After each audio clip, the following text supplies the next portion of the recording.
Tu le sais, en ce moment, je suis en voyage. Et évidemment, quand on est en voyage, on mange pas toujours comme on veut. Et ça m'a replongé dans un outil que je voulais absolument partager avec toi qui a changé ma relation à l'alimentation. Je t'en parle aujourd'hui. Bienvenue dans le podcast qui t'aide à retrouver ton équilibre au cœur du tumulte quotidien. En tant que femme au milieu des différents rôles qu'on remplit, il peut être facile de s'oublier. De ce chaos qui nous fait souvent perdre pied, on renaît, on se transforme et on grandit. Je suis Vanessa Taglioli et je t'accompagne et t'inspire pour t'aider à te reconnecter à toi-même et à prendre soin de ton bien-être sans culpabilité. Prête? Alors écoute, inspire-toi et renais au milieu du chaos. Salut, j'espère que tu vas bien. Donc, je te parle toujours en direct du Costa Rica par une journée pluvieuse de la saison des pluies avec des grosses averses. J'aime tellement cette pluie-là. Le bruit de la pluie sur le toit, dehors, dans la nature, j'aime tellement ça. J'adore, j'en profite beaucoup. Mais c'est pas de ça que je voulais te parler aujourd'hui. Je voulais te parler du fait qu'en voyage, ce que je remarque, c'est qu'on mange pas toujours comme on veut. Là, ça va, on est dans une maison, on peut faire notre épicerie, cuisiner, mais des fois, on se promène comme quand j'étais en Indonésie, on est dans des chambres d'hôtel, on n'a pas de frigo, donc c'est plus difficile de manger équilibré, mettons, d'aller chercher tous les nutriments dont on a besoin, notamment via les légumes. Moi, chez nous, je mange beaucoup de légumes crus, beaucoup de salades. Donc, c'est un peu plus difficile et c'est arrivé les derniers jours que justement, je me disais, oh my God, je mangerai des carottes. Je sens que je manque de carottes. Et ça m'a ramené en fait à un outil dont j'ai envie de te parler, que je vais t'expliquer tantôt, qui est les 6 types de faim, OK? Si on remonte il y a plusieurs années, comme beaucoup de personnes, beaucoup de femmes, j'ai longtemps pensé qu'il suffisait d'écouter sa faim. Par contre, j'avais des crises d'hypoglycémie qu'à l'époque, je t'en ai déjà parlé, je jugeais normal. Donc, je pensais que c'était normal, on a faim, on se sent mal, on devient irritable. Bon, c'était vraiment pas agréable. Ma famille pourra en témoigner. Je n'en ai plus parce que j'ai changé mon alimentation, justement. Mais ça m'a amené à, s'il suffisait juste d'écouter sa faim, pourquoi, par exemple, il y aurait autant de problèmes de santé ou autant de problèmes liés au poids, OK? Je suis allée voir et selon Statistique Canada, en 2021, donc au Canada, 29,5% des adultes étaient classés comme ayant de l'obésité. Donc, tu sais, on parle d'indice de masse corporelle. Bon, moi, ça serait un autre débat, mais on pourrait s'en reparler, mais je suis pas trop d'accord avec cet outil. Mais bon. Et 35,5% de ces adultes-là étaient classés comme étant en surpoids. Donc, ce qui ferait un total de 65% des adultes canadiens qui appartiendraient à la catégorie surpoids ou obésité. Et c'est énorme, OK? C'est probablement un des plus élevés au monde.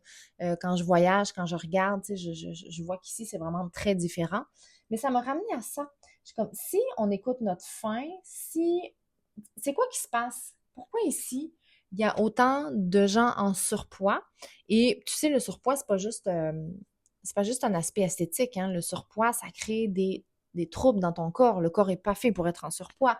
Ça va venir encrasser tes organes, ça va venir les mettre dans une espèce de carapace rigide donc ils vont être comme empêchés dans leur mouvement. Et tu sais, tout a des mouvements, le cœur a un mouvement, les poumons, tu sais, tout marche, euh, tout est vivant dans notre corps. Donc, ça vient encrasser les artères, ça vient, écoute, tu peux faire du diabète, ce qui peut mener, tu sais, moi, quand j'étais intervenante, j'en ai vu, ce qui peut mener à des amputations. Bref, c'est plus ça, OK? Moi, je parle pas d'aspect esthétique, je parle vraiment de problèmes de santé qui sont évidemment entraînés par ce surpoids-là. Donc, s'il suffisait juste d'écouter sa faim, pourquoi les gens se mettraient en danger comme ça? Et j'ai suivi il y a plusieurs années un programme, en fait, c'est pas une formation, il y avait vraiment un accompagnement dans lequel on parlait beaucoup, des cycles, notre corps, durant l'année, ne devrait pas avoir le même poids tout le temps parce que nos ancêtres avaient des périodes de jeûne, avaient des périodes d'abondance, donc déjà, c'est normal qu'il y ait des fluctuations, soit dit en passant, parce qu'il y en a beaucoup qui trouvent pas ça normal et qui paniquent dès qu'ils prennent quelques livres, mais il n'y a pas de panique là. Mais aussi, en termes le programme était basé sur les 6 types de faim dont j'ai envie de te parler aujourd'hui.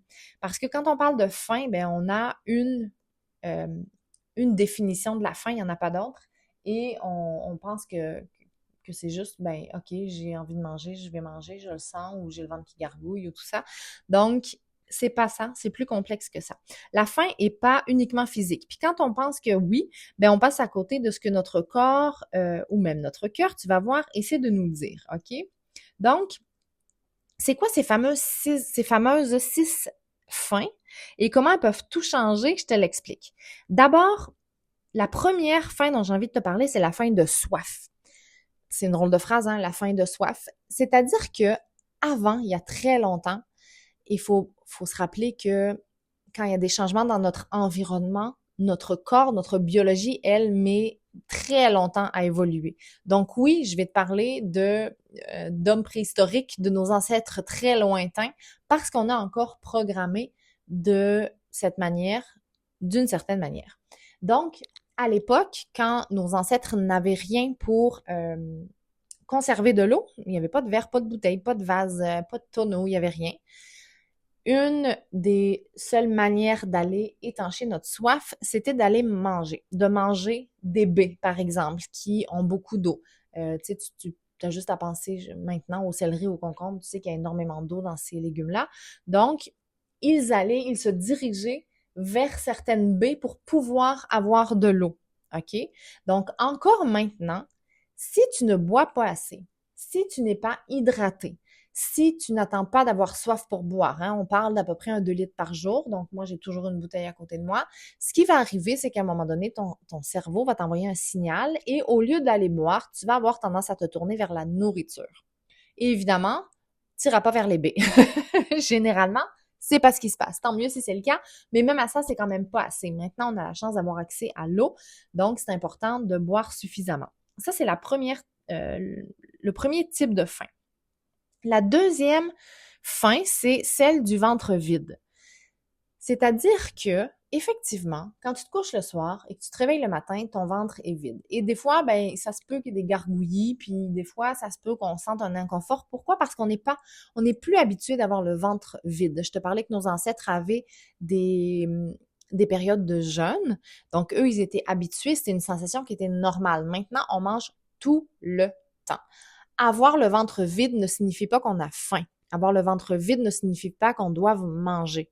Avoir le ventre vide, c'est juste avoir un estomac qui est vide, point. D'ailleurs, il faut que tu saches que l'estomac a besoin d'être vide euh, au moins une fois par jour, plusieurs heures, pour pouvoir faire le ménage. Si tu lui donnes tout le temps de la nourriture, il n'est pas capable de faire le ménage, il n'est pas capable d'effectuer les réparations. L'estomac est un milieu extrêmement acide, hein, avec de l'acide pour digérer. Donc, ça lui prend des moments où il a un break, OK? Donc, le jeûne, là, je te parle pas de jeûner des heures et des heures, des jours, je devrais dire, et des jours, mais ta nuit, un 8 heures, un 10 heures, ça lui fait du bien. Et après ça, si tu es capable de toffer encore, le jeûne, c'est un autre sujet, mais c'est bien pour ton corps aussi.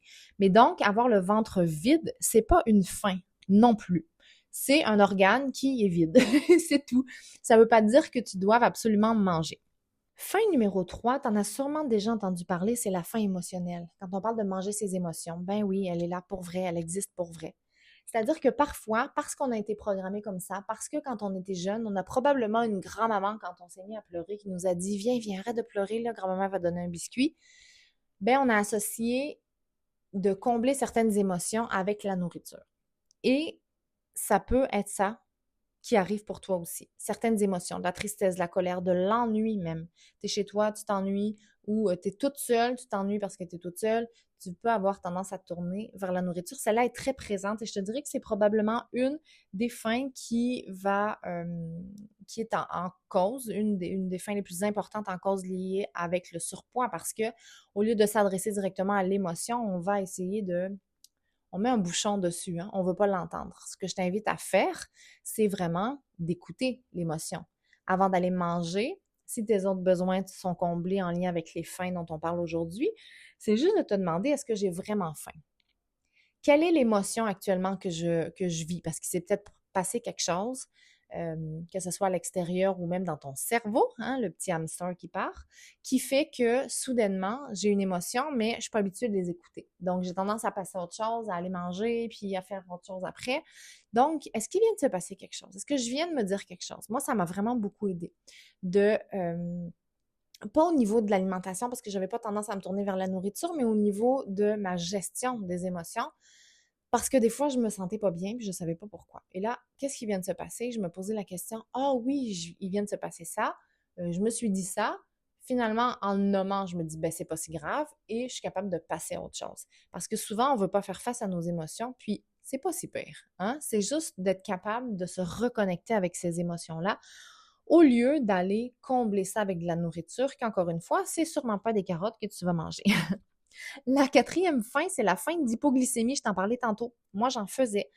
Pourquoi? Parce que je mangeais trop de glucides. Quand tu te nourris exclusivement de glucides, ben, ton corps est habitué de fonctionner avec du sucre. Le sucre, il se consomme très rapidement dans ton corps. Ton corps n'est pas habitué de passer en mode cétose, en fait, de consommer des gras. Et donc, dès qu'il y a une baisse de sucre, il t'en redemande encore. Et là, tu as l'impression d'avoir faim, comme moi à l'époque. Et je devenais désagréable. J'avais si je pouvais avoir des baisses de pression. Bref. Donc, ça, c'est la faim d'hypoglycémie. Ce que tu dois faire pour ça, ben, c'est améliorer ton alimentation. T'habituer à ne pas consommer des glucides tout le temps pour que ton corps soit capable de fonctionner selon les deux carburants, pas juste des glucides. La cinquième faim, c'est la faim de variété.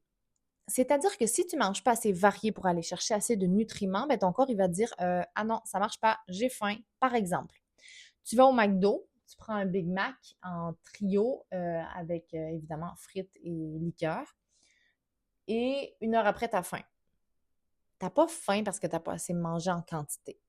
Tu as faim parce que ton corps dit qu'est-ce que tu viens de me donner? J'ai absolument rien là-dedans pour faire fonctionner la machine, pour nourrir les cellules, pour nourrir les organes. Donc, ça, c'est la faim de la variété. Donc, pour ça, tu dois t'assurer de manger sainement, varié, des légumes, des fruits, des noix, des protéines, pour ne pas avoir l'impression d'être affamé parce que tu n'as pas eu assez de nutriments. OK? La dernière faim, c'est la vraie faim. C'est la faim nutritionnelle. C'est la faim qui te dit, OK, ben là, je suis due. Là, je suis due pour consommer des nutriments. OK? Et si tu vas combler les autres faims avant, si tu t'assures de boire, ça serait la première étape, si tu t'assures de boire 2 litres d'eau par jour, tu peux faire ça pendant une semaine, prendre l'habitude de boire. Tu peux rajouter la semaine d'après, diminuer les glucides. Tu peux rajouter la semaine d'après, d'être à l'écoute de tes émotions. Mais si tu vas combler les autres types de faim, tu manges assez varié aussi, ben tu vas quand tu vas avoir faim, c'est vraiment parce que tu vas devoir manger, parce qu'effectivement, le corps, éventuellement, il a besoin de nutriments, il a besoin de manger. OK? Donc, j'avais envie de t'en parler parce que je vois trop de femmes qui sont tristes autour de moi d'être en surpoids. Souvent, tu sais, je te disais tantôt, c'est pas physique pour moi parce que c'est pas le plus important, mais souvent, ça crée énormément de détresse, par exemple, de pas être bien dans son corps. Et ça, je le vois chez mes clientes. Donc, c'est super important de comprendre que chaque type de faim a une réponse différente. Et en fait, c'est même pas une réponse parce qu'il faut l'anticiper. Faut pas que tu attendes d'avoir soif pour boire. Faut pas que tu attendes d'être en baisse de sucre pour changer ton alimentation. Donc, c'est plus t'adapter avant, modifier ton alimentation au quotidien et avoir donc un bon type de nourriture en tout temps, finalement. Donc, c'est pas une info que je voulais te lancer comme ça, c'est vraiment une transformation intérieure. Je veux vraiment que tu réfléchisses à comment ça résonne chez toi. Si tu te reconnais, je t'invite à prendre des notes dans les prochains jours, les prochaines semaines, de regarder quel type de faim te correspondent. Parce que ça se peut que tu boives déjà 2 litres d'eau par jour, mais que tu aies tendance à manger tes émotions, par exemple, OK? Et quand tu apprends à reconnaître les signaux, ben tu vas déjà arrêter de culpabiliser et faire des choix plus conscients et reconnecter avec ton corps. On y revient tout le temps, mais c'est ça. Ton corps, il t'envoie des signaux, mais à un moment donné, quand tu les écoutes pas, ben il fait ce qu'il peut, puis toi, tu traduis comme tu peux, puis souvent, ben ça se finit pas super bien. OK? Donc, pose-toi les questions. Est-ce que j'ai vraiment faim? Est-ce que je cherche à combler un vide? Est-ce que j'ai assez bu aujourd'hui? Est-ce que je suis en train de m'ennuyer? Est-ce que j'ai besoin de réconfort? Hein, quand on parlait d'émotions, Si, par exemple, tu es triste, ben au lieu de manger, peut-être que tu as besoin d'un câlin, peut-être que tu as besoin d'aller parler à une amie, peut-être que tu as besoin d'aller prendre une marche, un bain, peu importe, mais trouve-toi des moyens différents.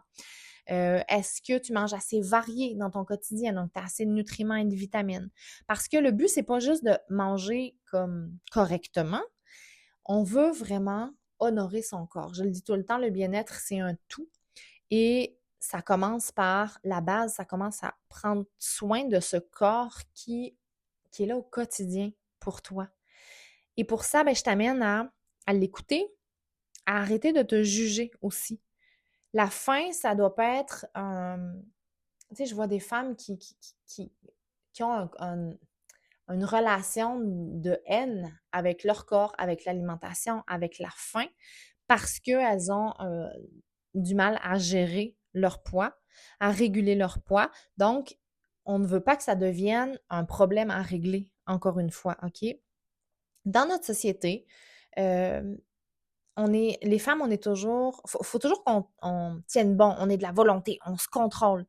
Donc, il y a beaucoup ça dans la perte de poids. Il y a beaucoup de discipline, de douleur, de contraintes, de privation, alors que le vrai pouvoir, c'est de comprendre. Ce que je te donne aujourd'hui, c'est un outil qui, pour moi, est un game changer et pour des femmes autour de moi aussi. Et quand tu passes de cette discipline dure, cette autodiscipline à la compréhension, bien, tu vas venir combler tes besoins, tu vas être si douce avec toi et ça va couler beaucoup plus facilement. Parce que la liberté alimentaire, ça commence là, OK? C'est pas dans le contrôle, c'est dans l'écoute, dans la bienveillance. Voilà, c'est ce que j'avais envie de te partager aujourd'hui, les 6 types de faim, un concept qui pour moi a été pour vrai là, un game changer. Et donc, on avait la faim de l'hypoglycémie, la faim de la soif, la faim du ventre vide, la faim émotionnelle, le fameux je mange mes émotions, la faim de variété quand on mange pas assez varié et la faim nutritionnelle. Donc, comme je t'ai dit, super important parce que tu vas te comprendre davantage et tu vas arrêter de trouver la formule gagnante et de te priver parce que dis-toi que quand tu vas manger plus varié, quand tu vas introduire beaucoup plus de légumes, par exemple, tu vas avoir moins faim et tu vas manger moins de cochonneries. Et le but, encore une fois, c'est pas de te couper des cochonneries, mais tu vas voir que ça vient tout seul. Parce que finalement, quand tu as comblé toutes tes faims, tu fais comme, ben, j'ai pas faim, je mangerai pas. C'est là que tu vas pas te tourner vers des pâtisseries ou des barres de chocolat ou des chips, par exemple. Donc, laisse faire ta volonté, puis écoute et donne-toi du love, beaucoup, beaucoup. Si tu sens que cette approche t'a parlé, que tu vas aller plus loin pour reprendre le pouvoir sur ta santé globale, ben écoute, je t'invite à réserver un appel découverte avec moi. Je peux t'accompagner là-dedans. Je peux t'accompagner dans trouver tes types de faim. Parfois, c'est pas facile quand on a le nez collé. T'aider aussi dans ta gestion des émotions si c'est ça la problématique. Donc, cet appel découverte-là est gratuit. C'est vraiment une belle occasion pour venir déposer ce que tu vis puis voir comment je peux t'accompagner avec douceur et clarté. Surtout, le lien va être dans les notes de l'épisode. Je te souhaite une belle fin de journée. Ciao, ciao! Si cet épisode t'a plu, abonne-toi, laisse un 5 étoiles ou prends quelques secondes pour rédiger un avis sur ton application de podcast préférée. C'est grâce à toi que je vais pouvoir faire rayonner le podcast. Merci 1000 fois.